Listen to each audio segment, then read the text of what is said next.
This little town got me feeling crazy. It only talks to itself. I look around, even nothing's changing. Oh, how I wish I could help. Stuck on the tip of your tongue without speaking, never going nowhere. When I was young, I would dream of leaving, but now I don't even care. Oh, what I know now, what I learned in this one old town, is that nobody makes it up. This little town's got no sense of humor, can't even laugh at itself. I swear I think there's something in the water. Oh, I'm so down on myself. Good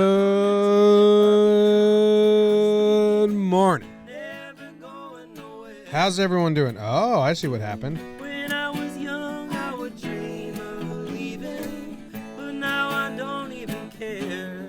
I was turning the Bluetooth up because I thought the music was quiet.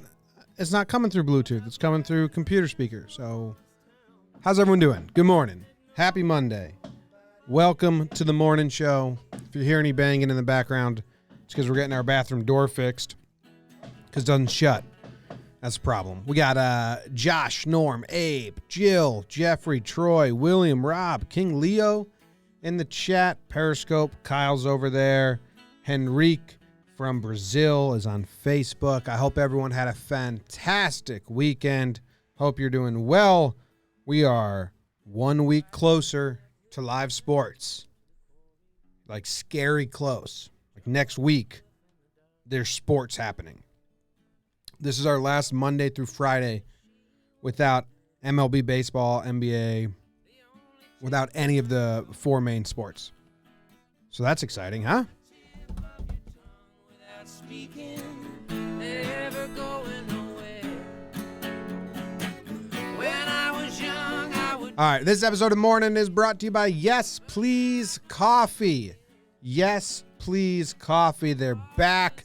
They love you guys. They're offering you 25% off your first purchase right now. YesPlease.coffee/JohnBoy. They send you a bag of beans. I ground these beans. Freshly roasted beans, no fuss. They come right to your door. You pick your size. You pick how often you want them. They give you a new and unique blend every time. So you want to figure out what you like, what kinds you don't like. You just do Yes Please Coffee for a while. You get a bunch of different unique blends. Like now I know, I'm 100% positive that I like Poaquil from Guatemala, Nensebu Rafisa from Ethiopia, and El Cerro from Mexico. You mix those three blends together, and I'm in, because that's the batch I got. Is batch number 84 on June 29th, 2020. I'm in. I like it. So, then I'll just compare this batch to the next batch. When they ship it to you, they give you a list of songs, a nice playlist. I like that. So go to yesplease.coffee/JohnBoy. Use discount code JohnBoy. Get 25% off your first purchase. You can cancel at any time. Just get 1 month. You drink it. I drink it. Not Mr. Moon. I was just going to ask you if you got yours yet. I looked at the chat. Not Mr. Moon says, hoping to get my bag today. So that's a no. He hasn't gotten it yet. All right. Today on John Boy Media Network, we have Talking Baseball. It's not out yet. Now, for everyone that listens to Talking Baseball, you're used to Monday morning having an episode right away. It's not going to be the case anymore because Mondays are series recaps. And the way we do series recaps is we record them at 10 a.m. on Mondays. Patrons can watch them live, and then they'll be out as soon as we're done. So that's going to be the case starting next week or 2 weeks down the road. Today, we're recording with Trev at 11, so we'll be live on Patreon at 11, and then it'll be up as soon as we can edit it and turn it around. But we're going to, do some news talk, and then we previewed the Eastern region. Talking Sports is out. They're still doing their mock draft of draft picks. So the best third-round pick ever. I don't know what round they're on today, but they also talked about a bunch of news. The bubble news, Woj news. If it's a sports topic, they got it. They're talking sports. Talking Knicks released today. I mean, they're talking Woj. They're talking some fun Nick rumors. And Pinstripe Strong, I think, is about to come out with Joe's and the crew having fun talking Yankees. So there you go. If you're a Patreon listener talking Yanks, we recorded that tonight as well. That's what's coming on the John Boy Media Network. What else do we got? Traveler was the opening band I played. It's Traveler's like one of those like super groups. Robert Ellis, Chisholm, forget his name. Oh, it looks like the Periscope just crapped out on me. That sucks. Is Facebook still around? Yep. Bad luck for Periscope today. YouTube still going strong? All right, cool. Anyway, let's get into it. We've got, so Traveler, supergroup. I like them. They put out one album. I like all the individual artists as well. Johnny Fritz. What's the Chisholm guy? I can't think of it. Corey Chisel, Johnny Fritz, Robert Ellis. Bam. Nailed it. And that's all I have to say about that. The weather in Monticello, Kentucky is 70 degrees and cloudy. Monticello is the name of Jefferson's resort, mansion, house, land. What's a correct word? Anyway, this town in Kentucky was named after that, but they pronounce it Monticello. Monticello, Kentucky. Monticello, Kentucky it's kind of, let me show you. Uh-oh. What's smooth? They got all these different cut options. Next time I cut to a different page on the screen, I'm going to try the smooth transition. Not RGB, but smooth. Monticello. Anyone live in Monticello, Kentucky? Looks like it's north of Nashville, south of Louisville, but east of both. Right in the middle of the mountains, kind of. They got a Walmart Supercenter, so that's cool and not cool at the same time. Cumberland Gap. This place, the interesting thing about this place was that holy smokes, so confusing.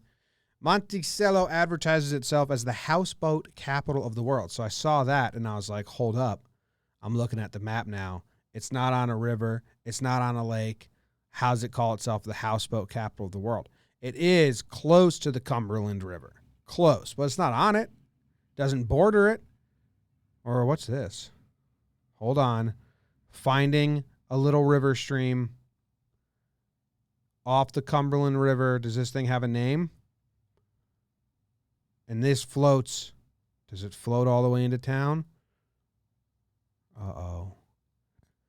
Looks like it stops right by the Rock Church of God, which is in town, right by the U-Haul dealer. So maybe there is a little inlet that you can get to the Cumberland Gap. Right at the bottom here. Snake down the river, and you're in the Cumberland River. Is this the end of the Cumberland River? Where are we? Yeah. No. Just Finger Lakes out. Need to learn me sup on the Cumberland River. Anyway. But it's not because they have a lot of people living on houseboats. It's not that reason. It's just because they make a bunch of houseboats. They manufacture a ton. That's what that town does. We manufacture houseboats. I think I'll go to Sausalito, where living's easy on a houseboat. So that's cool. That's its claim to fame. It's also named after Thomas Jefferson. That's kind of everything I found out about it. There wasn't much. There's this YouTube video. Here's some drone footage of the town. You know, sometimes we run across cool towns. Sometimes we run across towns that seem rather incredibly boring. I mean, this just sadly happens to be of the boring variety. There's this YouTube video about the secret history of Frog Bottom in Monticello, Kentucky. And I mean, nothing piqued my interest more than secret history and Frog Bottom. Frog Bottom is a great name for a town, but the YouTube video is like 10 minutes long and the audio is terrible and like the footage is terrible too. And it couldn't hold I was so interested in the title and then they just lost my attention off the bat immediately, which happens. So I don't know anything about the secret history of Frog Bottom in Monticello, Kentucky. If you do, send it in. Let me know. Because I'm interested. Just not interested enough to listen to that YouTube video I found. So that's all. Someone in the chat said, would you like to live on a houseboat? No, I would not. It's a hard to no for me living on the houseboat. So Monticello, 70 degrees, cloudy, not doing much for me. Not a lot of history. Random town of the day. And that's all I have to say about that. Now, the baseball player we're doing today, I don't like I don't like the smooth transition. It's just a dissolve, and I don't like it. I'm just going to go back to the hard cut or the RGB because we're all fans of the RGB. In doses. Yo, this baseball player is super interesting. Whenever I read the biographies and I look up stats, I just copy and paste like lines that I like, and this dude had so many. Bill Bradley. All right, I'm going to tell you a little bit about him. Bill Bradley, from 1901 to 1904, was arguably the best young player in the American League. He named his bat Big Benny. So he had a name for his bat. Awesome. Big Benny. He was a power hitter, which didn't really exist during the dead ball era because the ball was dead. But he became the first player to homer in 4 straight games and first player to bat 300 or better in 3 consecutive years. Which is nuts. He was like a big-time bat.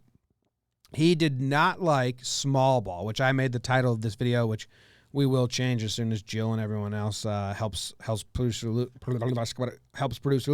Listen to this. This is his quote about small ball and the strategy of the game back in 1904 or 1905, like over 100 years ago. We're still talking about small ball and strategic game versus, true outcomes. This is back in early 1900s. This is his quote. Brilliant coaching makes me tired. This idea that coachers, teamwork, and the so-called inside ball makes or unmakes a team is foolishness. So basically, big fuck you to the coaches. Players make good teams. Your strategy can go fuck itself, said Bill Bradley, who named his bat Big Benny. But then they were like, but he wasn't a dumb player. He was an incredible base runner, incredible third baseman, and was like fantastic, which is cool. But it gets better. When he had a series of injuries and he lost all of his power and he couldn't hit home runs, he couldn't hit triples. He holds a bunch of records. One includes he connected for 3 triples in 1 game, which has been tied before, but that's pretty cool. Once he had no power because he got injured, he completely changed his game and became a small ball player and led the league in sacrifices with 60. Second most in baseball history. And then the next year he led the league in sacrifices again. So crazy. Dude hated small ball and then became the biggest small baller ever. I think it means he just wanted to win.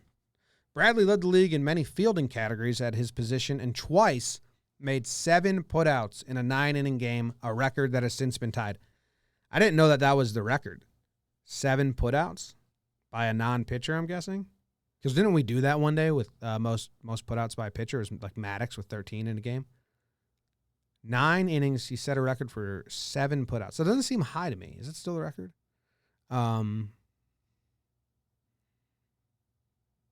Right? I'm going to look that up. Okay, we're doing it. We're going to find it. I'm not gonna go down the rabbit hole with you again. Most defensive putouts in a game.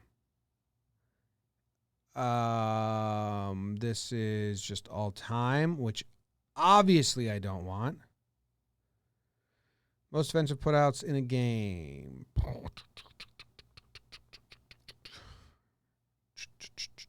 Career leaders and records for putouts. Not all time, you fuckers. I just want in one game. That feels like, you know what website feels like would have that? Baseball Almanac.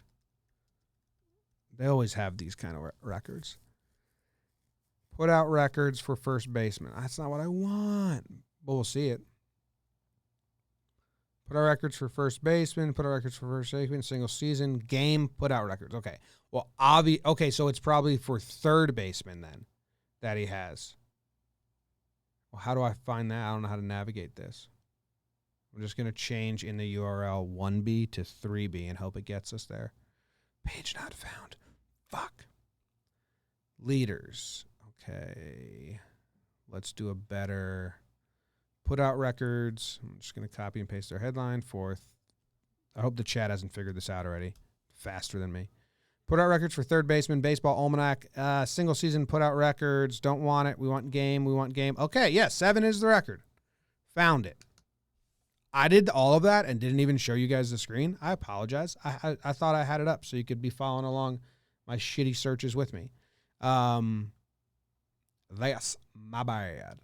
So, yeah.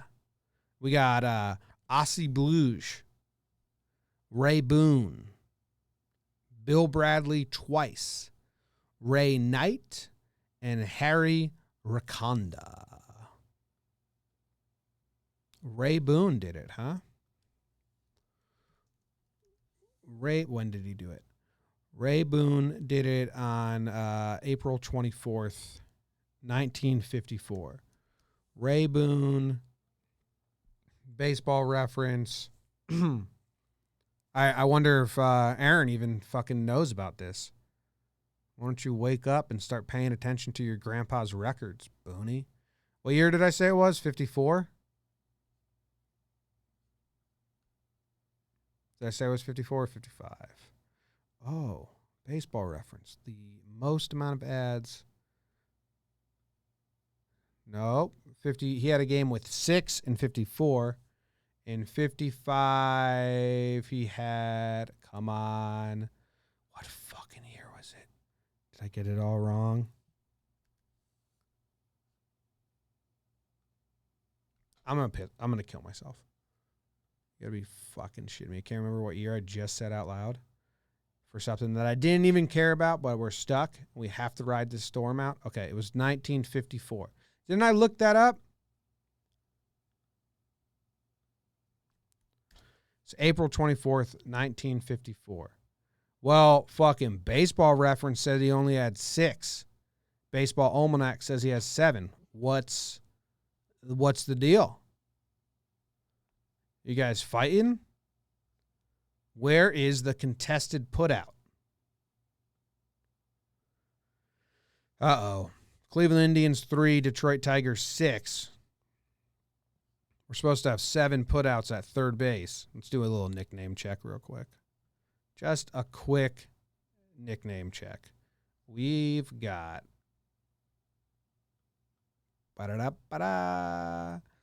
Bill, Glenn, Bobby, Dale, Al, Larry, Dave, George, Jim, Hal, Mike, Luke, Don, Frank, Jim, Harvey, Ray, Walt, Al, Bill, Frank, Steve. 50s and 60s, so damn boring, man. 60s really, but this is the 50s. It read like 60s, and we're all in agreement. Ground out. Okay, so what team is Ray Boone on? He's on the Tigers.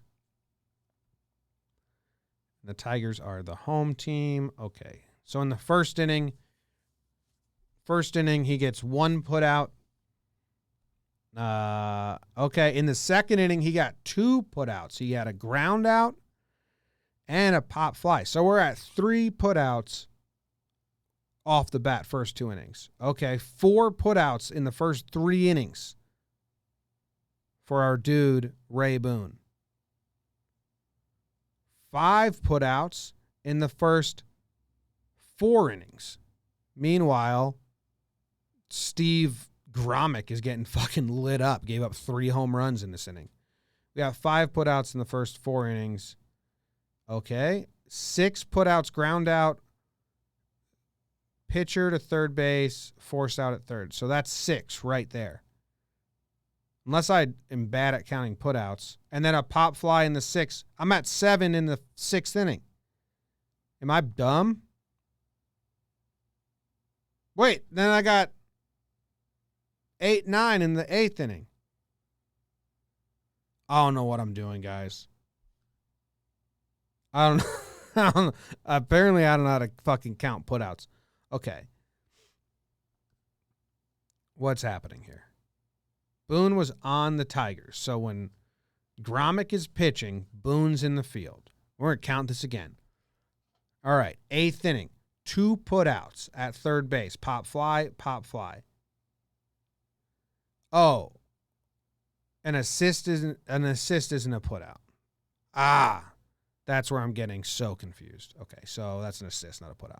Okay, so that does make it much more interesting on why 7 is the record. But this says he only got 6. 1, 2, 3, 4 in the 4th.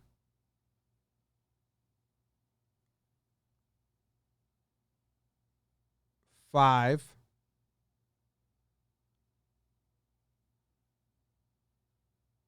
Now I only have 5. I'll fucking give up. I'm out. That was terrible. I don't know what's going on here. Whatever. We're over it. Everyone's agreed to move on. And fucking damn it. Waste of everyone's time. Anyway, Bill Bradley, listen to this horrible story. I guarantee you this story's more horrible than me not being able to count putouts. But there's a discrepancy. There is a huge discrepancy in the record leader for most putouts by a third baseman in a single game. Ray Boone, Aaron's grandpa, is said to be a record tire with 7 by Baseball Almanac. Baseball Reference says he only has 6. I have an unofficial count because I don't know how to count putouts. And we're just going to leave it at that. Listen to this bullshit. Even his personal life had a turn toward the macabre. In November 1905, a 36-year-old book agent, Christian Slather, entered the Bradley home and fondled his 14-year-old sister Alice, then threatened to kill her if she would not elope with him. When she met the man later, she brought her brother Bill with her. He jumped out and thrashed Slather, who was later convicted of intoxication, carrying concealed weapons, and assault and battery. The would-be kidnapper and rapist was almost lynched by a hostile crowd of Bradley supporters. So how about that?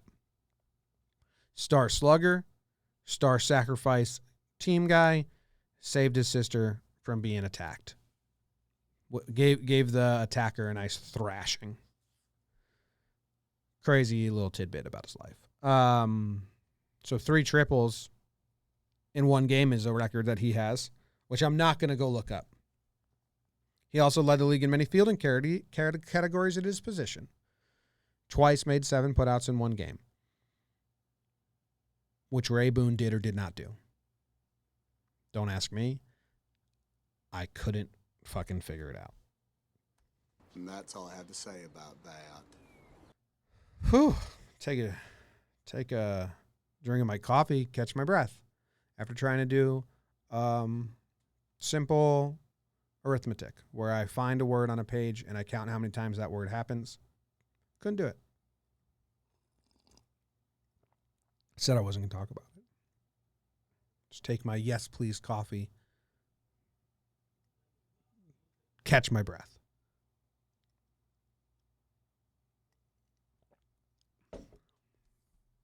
Cool. All right.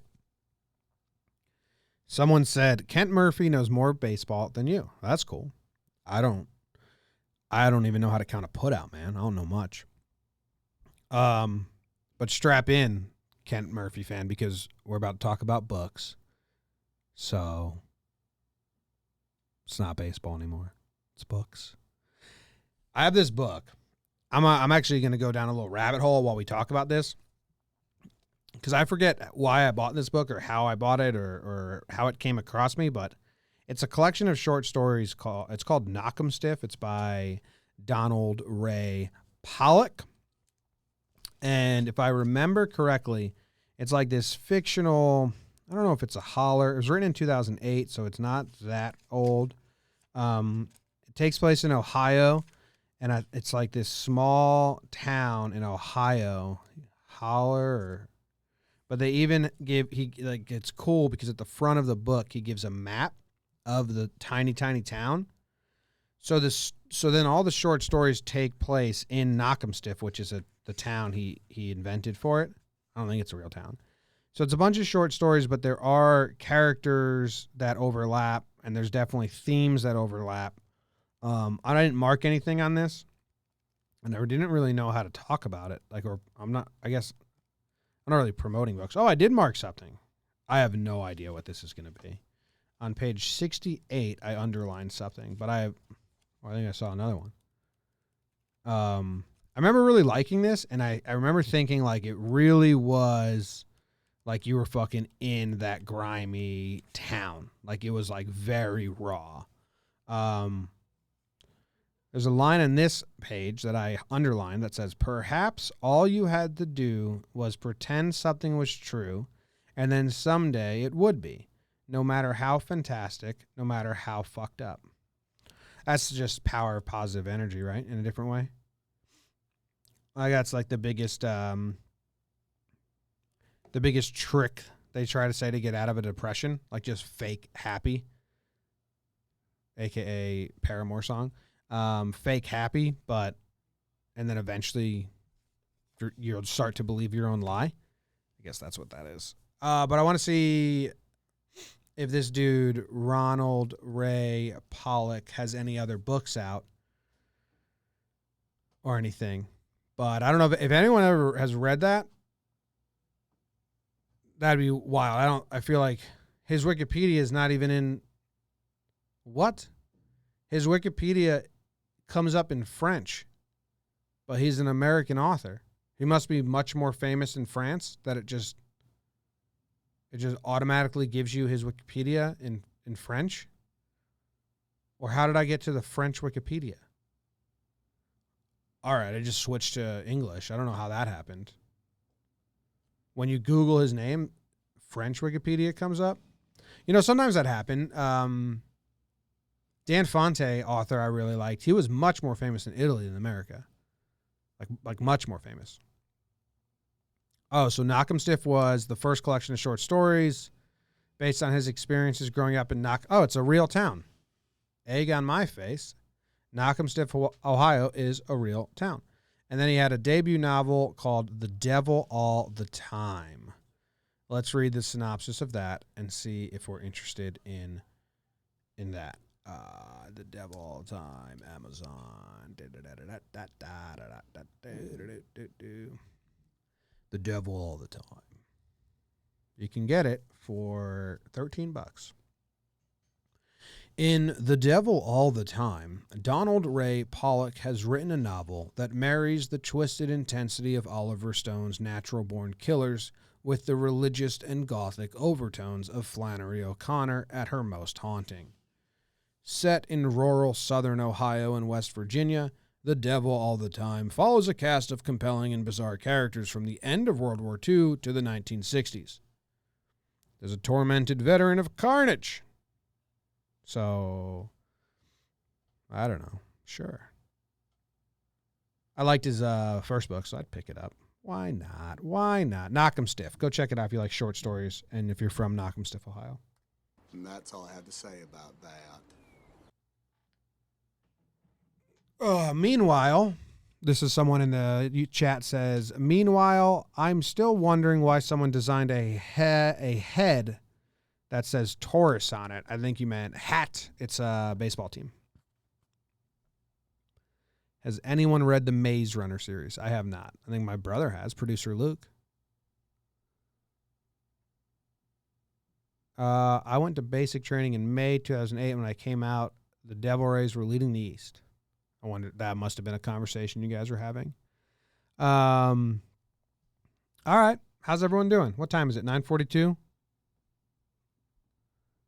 I think I'm out soon. I wonder what happened with Periscope. It's bad news for us. We have a lot of viewers that watch on there. Not good. Thoughts on the Cubs this year, if you have any? The Cubs should be good, man. I mean, they were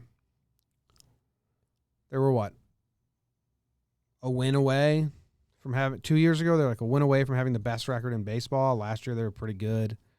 They get rid of Madden. I mean, they still got all the talent in the world. Cubs should be good. That division's going to be they're going to beat each other up. I don't think there's a stellar. Oh, new baggage episode today. Yeah, I forgot to put that on the list. Damn, how are people liking the new baggage episode? Which episode is it? We filmed like 4 watching baggage recently. So I don't know what episode we just did. I'm going to try and look. And then I'm going to get out of here. Dude, I love watching baggage. But we do so many that I don't know what one just got up. People seem to like, the people that like watching baggage like it, but it hasn't grown that much. But good thing is Jake and I like doing it. It was either try to front load and record as many as we could before the season starts, or not do it anymore until the season ends. So we're trying to front load it.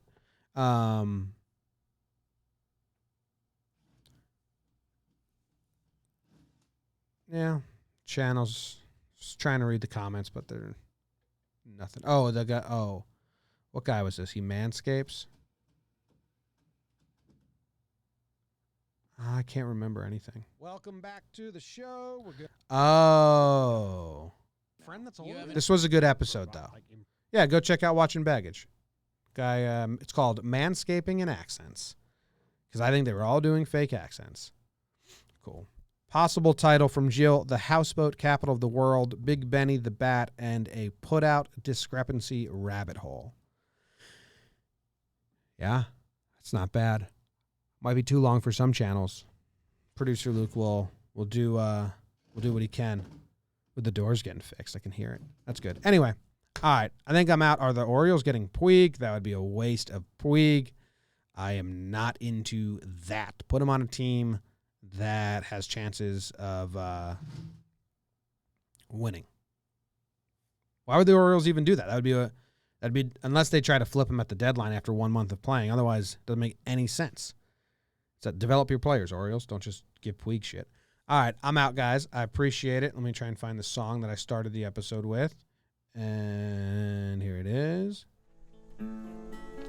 Talking Baseball will be out later today. I think I'm going to make a little breakdown of a couple things that happened in summer camp. This little town got me feeling crazy. And that's it. It only talks to All right. itself. I'll see ya. I look around, even Goodbye. the world is changing. Oh, how I wish I could help. Stuck on the tip of your tongue without speaking, never going nowhere. When I was young, I would